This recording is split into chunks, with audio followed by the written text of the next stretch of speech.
ادامه برنامه‌های رادیوی فرهنگ.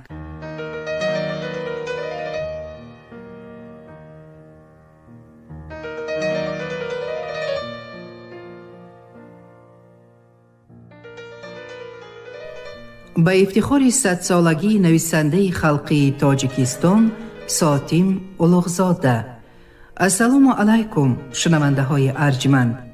با توجه شما گفتار ادبی از سلسله خوانش بدیعی رمانی استاد ساتیم اولوغزاده فردوسی در قرائت عبدالرشید خوجمقلوف. گفتاری یکم.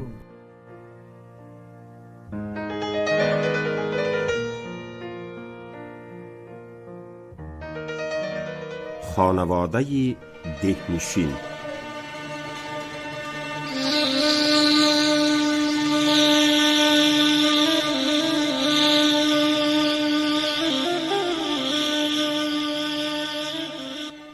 شهر توس در دره کشفرود در مابین دو سلسله کوه موازی قرار گرفته پس از نیشاپور دومین شهر کلان خراسان غربی بوده است.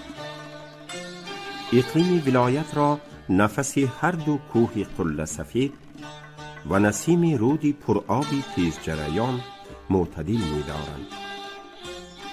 آب و هوای مساعد در سراسر ولایت پرورنده زراعت و باغداری است. توس و روستاها، دهکده های اطراف آن همه خوشباد و هوا، سیردال و درختند.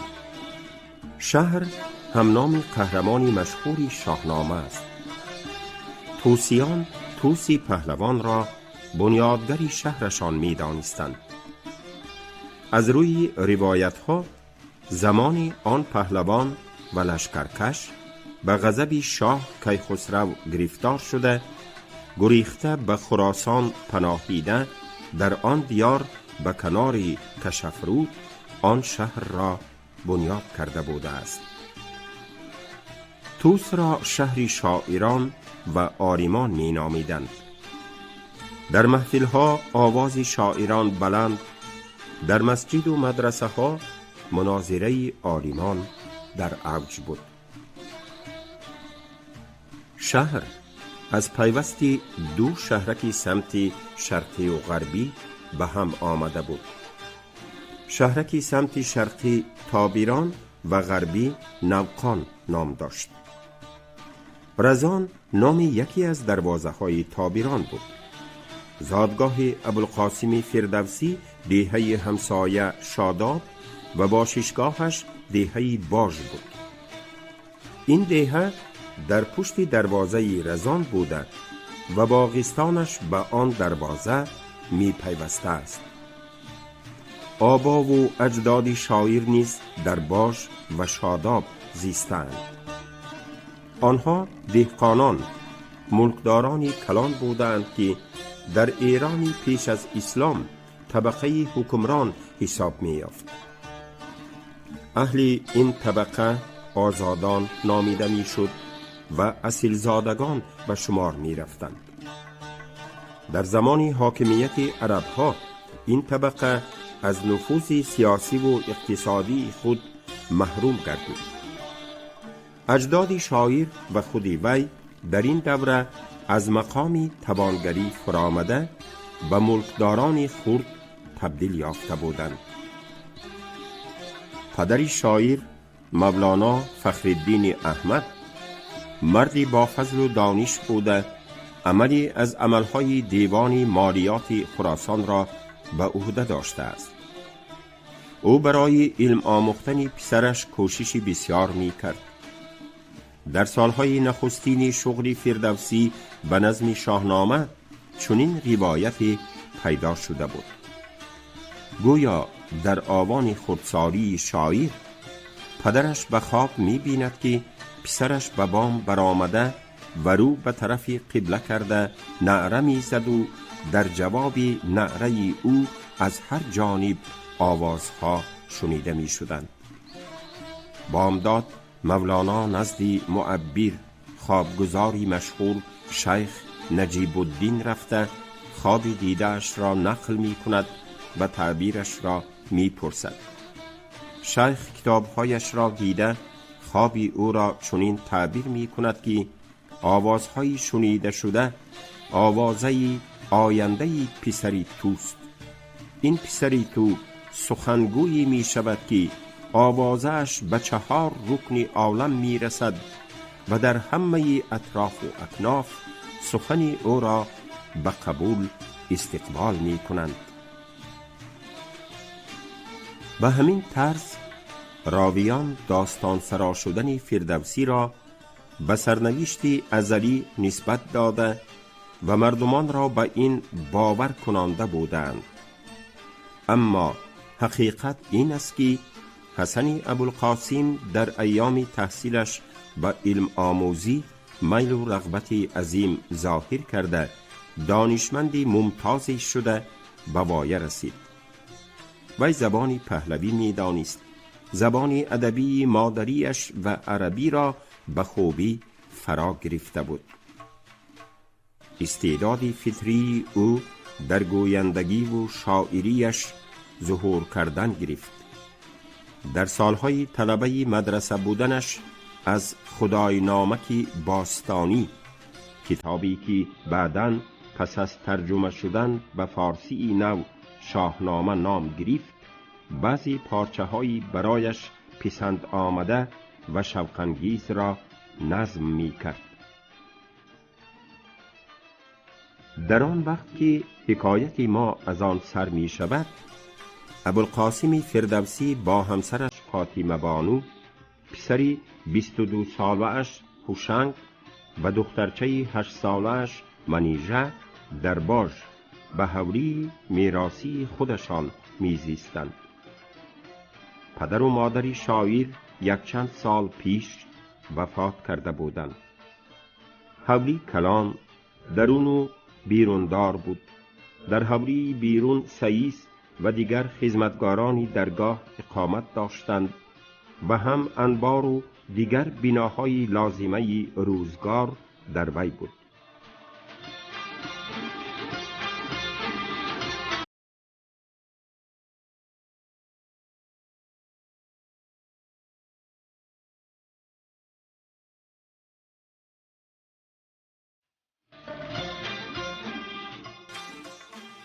در باغ یک در خانه پیش ایواندار حجره کار شاعر واقع و پیش حجره گلزار بود.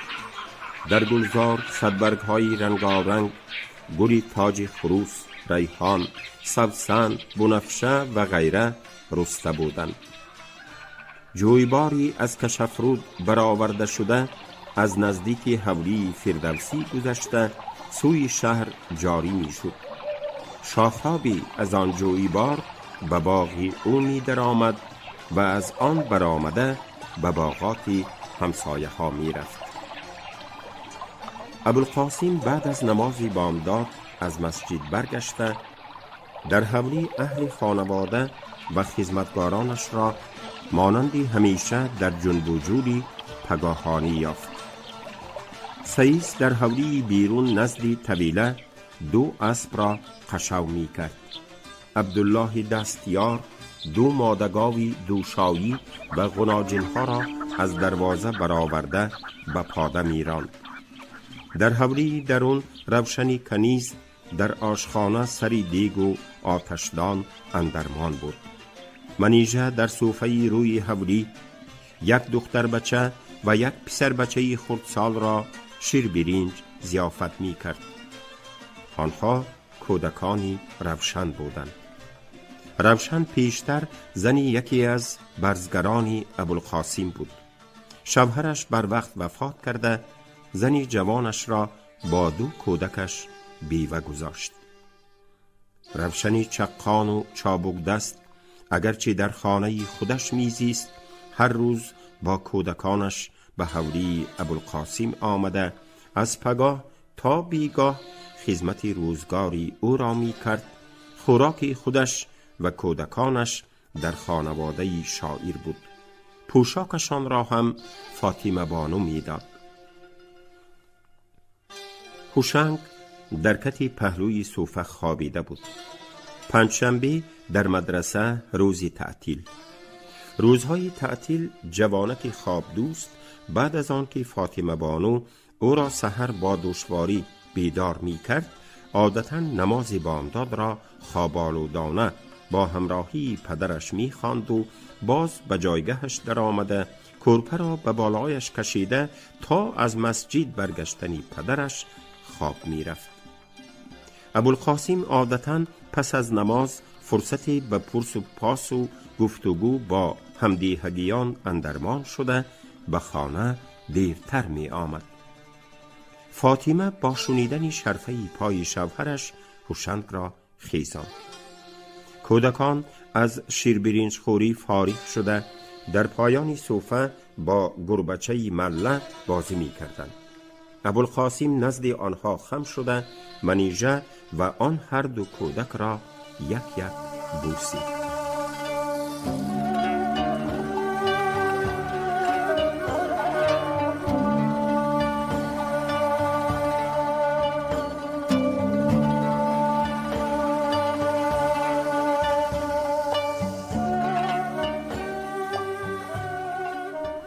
گردی دسترخوان جایگیر شدند. روشن در کاسه های چینی شیری گرم آورد. هر سیشان پاره های نان را ریزه کرده در کاسه شیر انداخته با چمچه های چوبینی سرخ رنگی منقش تناول می کردند. شاعر از درسخوانی پسرش پرسان شد. هوشنگ در مدرسه الهیات، صرف و نحو عربی و تفسیر در پیش مدرسانی که در حجره‌های شخصی خانگیشان درس می گفتند علم نجوم و حساب می آموخت. ابوالقاسم از دیگر طلبگانی باجی که شریک درسان هوشنگ بودند می شنید که پسرش بعضی روزها به درس حاضر نمی شود. ساعتهای درسخوانی را با جوره‌های عیاش خود صرف وقت خوشی می کند و جوره‌ها پنهانی شراب هم می نوشند. باید از همین سبب باشد که وی اکثر وقت به درسخانه تیار نشده می آید و به پرسش های مدرسان جواب داده نمی تواند. پدر به او گفت: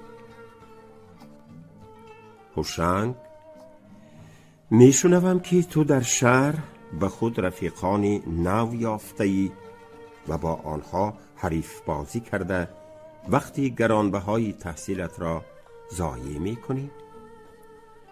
جوان بی‌ضابطه شده پرسید: کی گفت؟ گفتند و من شنیدم، جواب داد پدرش. ابودلف گفتگیست.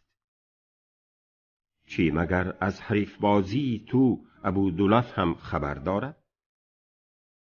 محمود خبر کشیدگیست. تیز شده به سؤال جواب نداده گفت هوشنگ: من دهان آن خبرکش را خاک پر می کنم.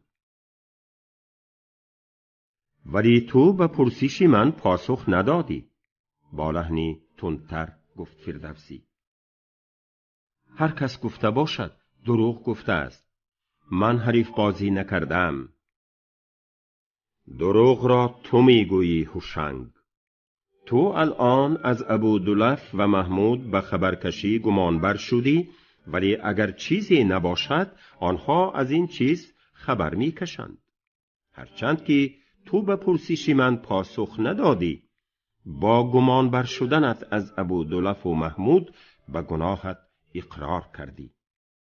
اکنون بگو رفیقان نوت، حریفانت کیستند؟ شما آنها را نمیشناسید.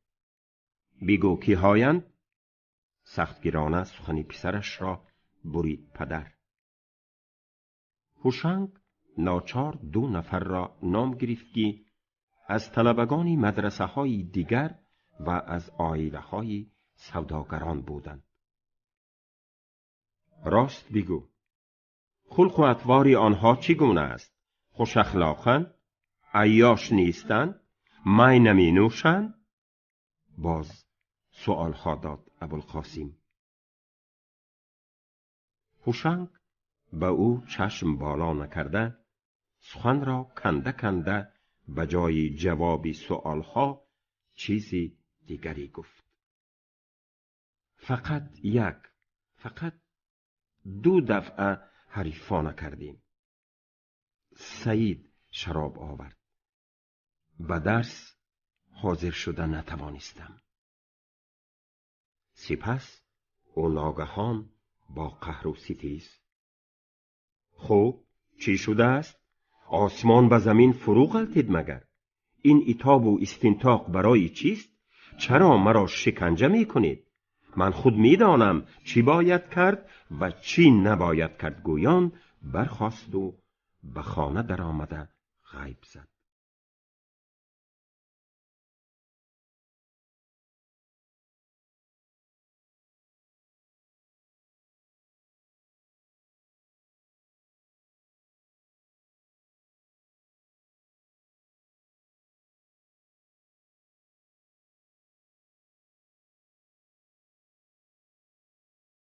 چهره ابوالقاسم خیره گشت. از وی آزرده نشو. شوهرش را تسلی دادنی شد فاطمه. من خود با وی گفتگو می کنم. وی گاه ها همین طور قهر می کند، می ستیزد و باز زود به خود می آید.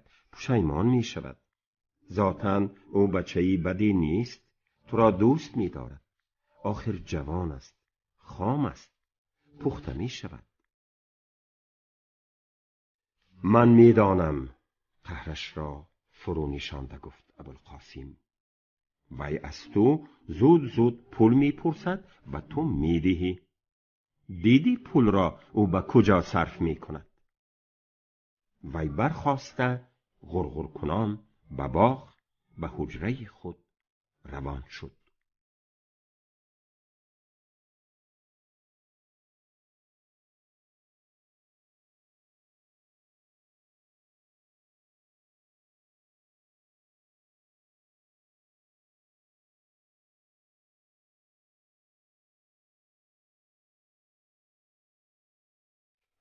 شبی ایجاد.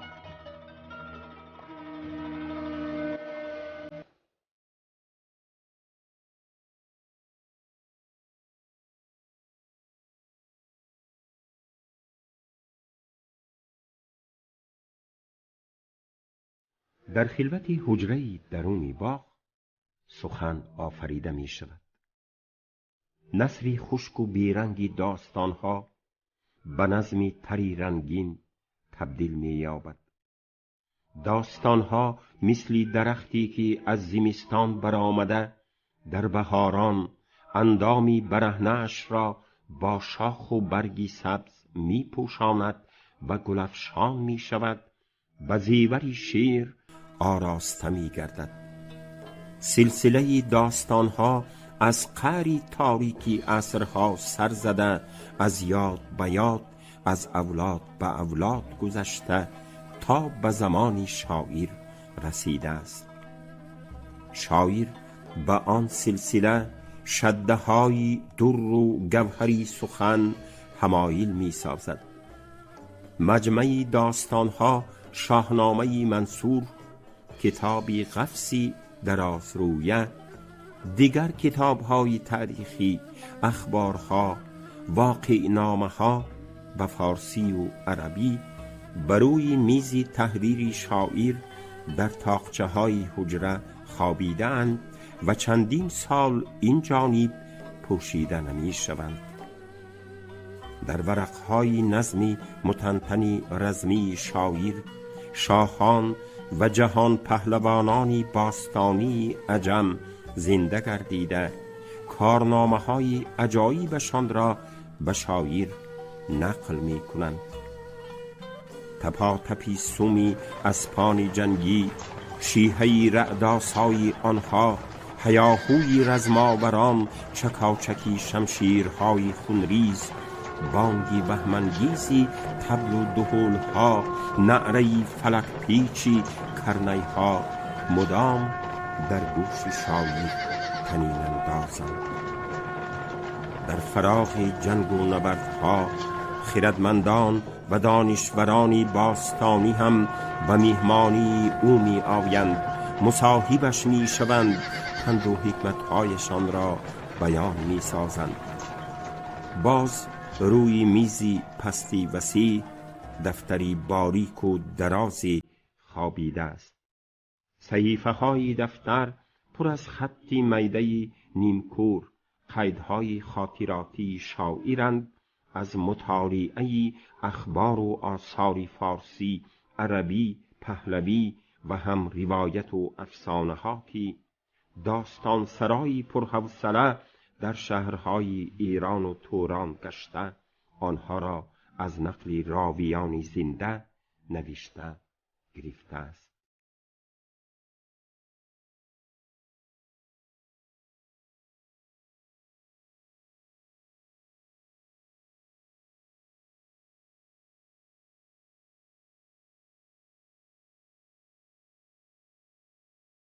در سکوت شبانگاهی وی بدمی دریچه حجره نشسته در روشنایی شمع قلم میراند.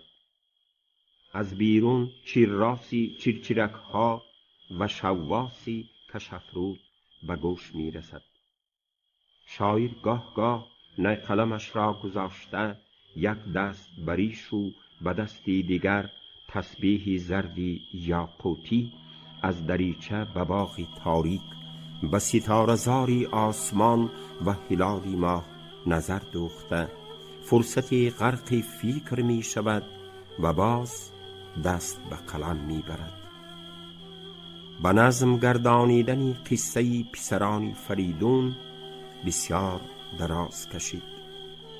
شاعر این قصه غمانگیز را یک چند سال پیش شروع کرده ولی به آخر نرسانده به نظم داستانهای دیگر مشغول شده بود. وی گاه گاه همین طور می کرد. اگر در نوشتن داستانی دشواری، سکته، ناروانی پیش آید و کارش پیش نرود، آن را به وقتی دیگر گذاشته داستانی نوی را به دست می گرفت. اینک وی از نو به قصه ایرج و سلم و تور برگشته بود. آن را یک ماه باز می نویسد و اکنون به فاجعه کشته شدن قهرمان رسیده است.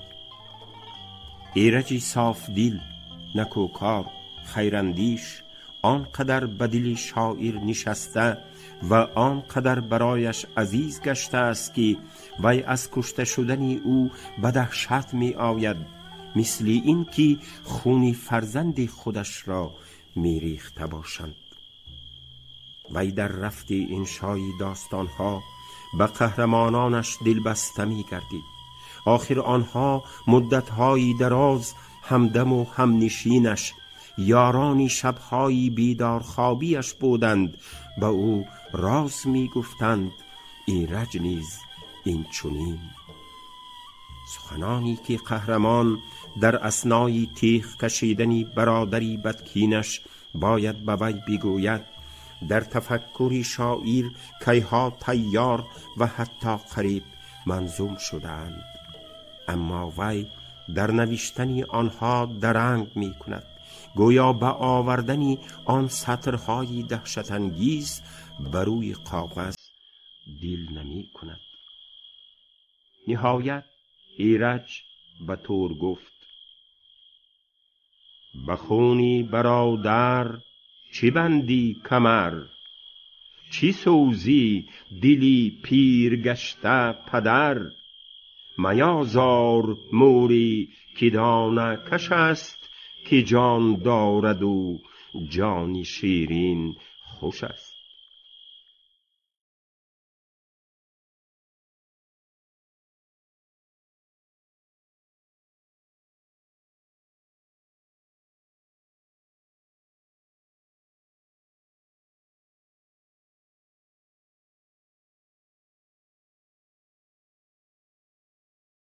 این سخنان ندای دل خود شاعرند.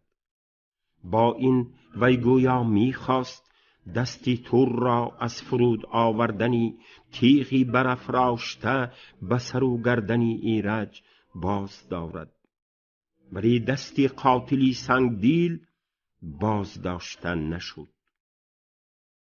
بدان تیغی زهراب گون خنجرش، همی کرد چاک آن کیانی برش. قلم از دست شاعر افتاد، وی برخاسته بیرون برآمد. تابی ستاره ها و فروغی داسی باریکی ماه از بین انبوهی شاخه های درختان به زور گذر کرده گلبته و شکوفه های دوبری پیره را خیره خیره به چشم نمودار می سازند. سپس او به حجره برگشت. سری بریده و تنی به خون آغشته ایرجی نوجوان از دیده خیالش دور نمی شوند. شاعر بدیل از دنیای دون شکوه می کند که کارش همیشه چنین است. آدمی را اول می پرورد، پس آن می فریبد و می کوشد.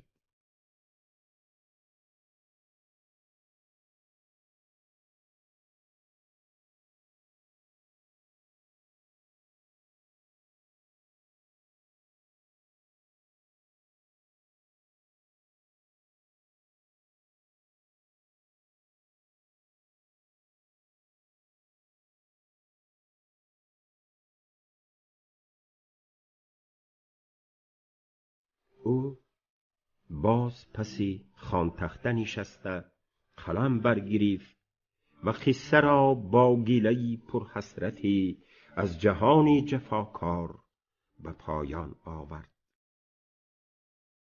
جهانا بی‌پروردیش در کنار، از آن پس ندادی به جان زینهار. نهانی ندانم تو را دوست کیست، بر آن آشکارت بباید گریست.